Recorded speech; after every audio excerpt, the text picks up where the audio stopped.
आदरणीय सभी सुधी पाठकों और श्रोताओं को जया शर्मा का सादर नमस्कार। हमारे आसपास हर चेहरा अपने चेहरे के पीछे कोई ना कोई कहानी संजोता तो जरूर है।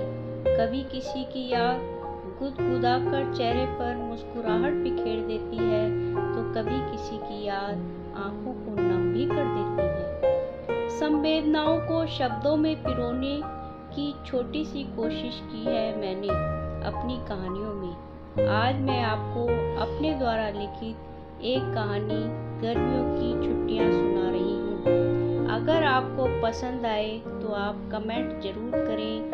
आपके कमेंट मेरे लिए हमेशा प्रेरणादायक रहेंगे।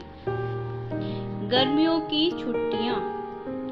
बेटे ने पहले ही माँ से कह दिया, मम्मी पापा से कह देना अब की बार हम छुट्टियों में गांव नहीं जाएंगे।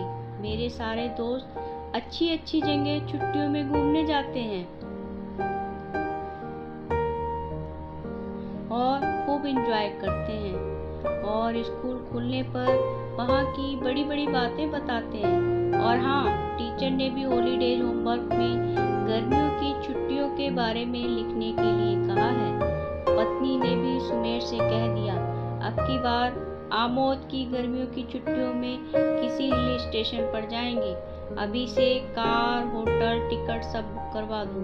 मेरे बस की नहीं है गांव के उमस भरे वातावरण में रहना। सुमेर सर झुकाए सब सुनता रहा। अपनी भावनाओं की कुचलन रह रहकर दिल में चुभ रही थी सुमेर के। माँ बापू और घर परिवार से मिलने की उत्कंठा में अपने बोझल जीवन शैली में एक भाग दौड़ से भरा बोझिल दिन टांगने के लिए तैयार हो दिन की भाग दौड़ में शामिल हो चला।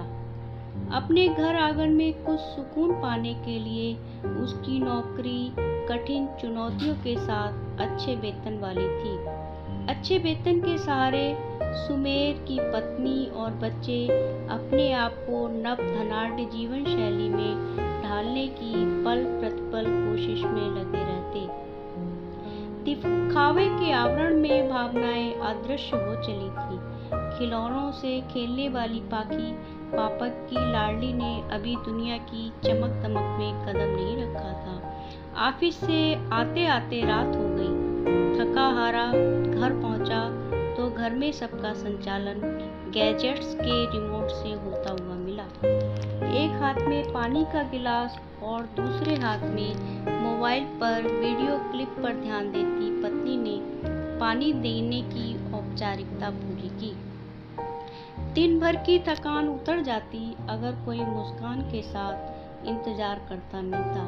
तभी उसकी नन्ही परी पापा पापा कहकर उसकी गोद में चढ़ गई। लगा खुशियां सिमट कर उसकी बाहों में भर गईं। फ्रेश होकर आया डाइनिंग टेबल पर सबने साथ बैठकर खाना खाने की औपचारिकता सामने टीवी पर चलते प्रोग्राम देखते हुए की। परिवार को व्यवस्थित करने का अर्थ अब बदल चुका है। महंगे महंगे गैजेट्स, मॉडर्न रहन सहन, फेसबुक या फ्रेंड जो हमारी अंगुलियों के इशारे पर इधर उधर बिखरे पड़े हैं। पड़ोसी भी फेसबुक पर तो अच्छा लगता है, साक्षात तो बड़ा चिपकू घोषित है। मोहल्ले में आधी रात को कोई भी किसी पड़ोसी की नींद नहीं खराब करता। दिक्कतों का समाधान ऑनलाइन ढूंढा जाता है। अच्छी सैलरी होने पर सारी सुविधाओं को देने वाले उपकरण सुमेर ने इकट्ठे कर लिए।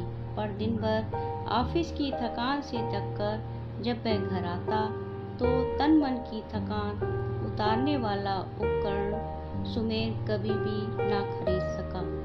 वह अपनी नजरों से अपने लिए घर में आत्मीय पल खंगालता और औपचारिकताओं को पूरा कर सो जाता। पहले दिन ऑफिस से ही गर्मियों की छुट्टियों के लिए हिल स्टेशन पर जाने की टिकट, होटल और घूमने के लिए कार आदि की बुकिंग ऑनलाइन करा ली थी। अगले दिन सुमेर जल्दी जल्दी तैयार होकर ब्रेकफास्ट कर एक नए दिन को पकड़ने के लिए जिंदगी की भागम भाग में शामिल हो चला। जाते जाते टेबल पर गर्मियों की छुट्टियों के लिए बुक कराई गई टिकट्स के साथ एक खत भी रखकर गया। प्रिय सुष्मिता, तुम्हारे चेहरे पर मुस्कान बनी रहे, ऐसा चाहने वाला सुमेर कभी तुमको उदास नहीं देख सकता।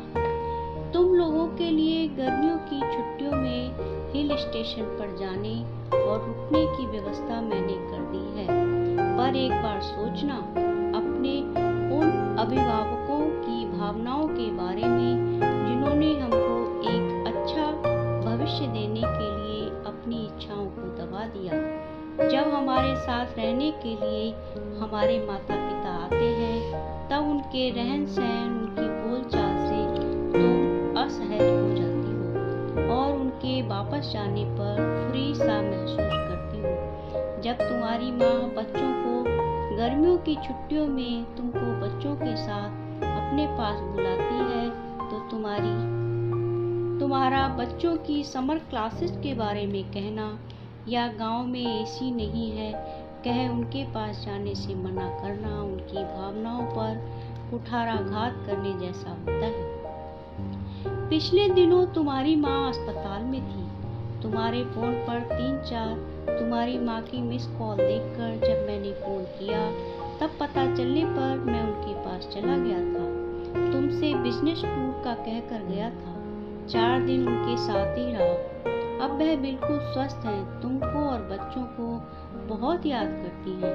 गांव में भी माँ बापू ने बच्चों की छुट्टियों का इंतजार शुरू कर दिया है। जरा एक बार सोचना, तुम्हारी आशाओं के अनुरूप तुम्हारे बच्चे सफलता की पींगे भरेंगे तब तुम्हारी आशाएं भी उनसे जुड़ जाएंगी। मैं सपने में भी नहीं सोच सकता कि हमारे बच्चे अपनी निजी व्यस्तताओं में तुम्हारे लिए समय ना निकाल पाए। तुम बच्चों की प्रतीक्षा करती रहो और बच्चे नीले बितान